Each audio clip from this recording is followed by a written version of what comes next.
A Harnett County woman, we can tell you, is charged now with smuggling drugs to her son, who was locked up in jail. Now both of them are behind bars. This is a story you'll only see here on WRAL. Sheriff Wayne Coates explaining to WRAL's Gilbert Bays details of this woman's arrest and explaining the constant battle to keep illegal drugs out of their jails.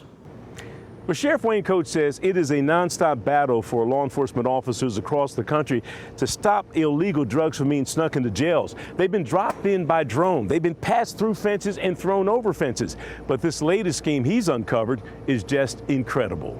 It's a constant battle. Every day. Every day. Harnett County Sheriff Wayne Coates says bars, cells, and fences are good at keeping inmates in jail, but they're not doing as good a job at keeping illegal drugs out.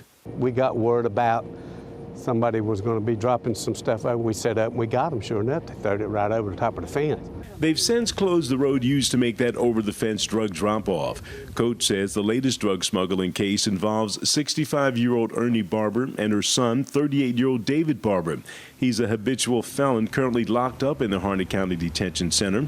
Coates says Barber would call his mother and tell her what kind of drugs he wanted. She makes arrangements to get it, and then he tells her what bathroom to put it in and where to put it, make sure she hides it well. The bathroom the sheriff is talking about is inside the emergency room of Harnett Central Hospital. That's across the street from the detention center. Then he gets sick, or if he's not able to go because he's been so many times, and he sends somebody else, and they go over there, and we just happened to catch the one that went over there, searched them, and that's how we came up with it. Mother and son now face several charges, including conspiracy to sell and deliver drugs. Their combined bonds totaled nearly $4 million.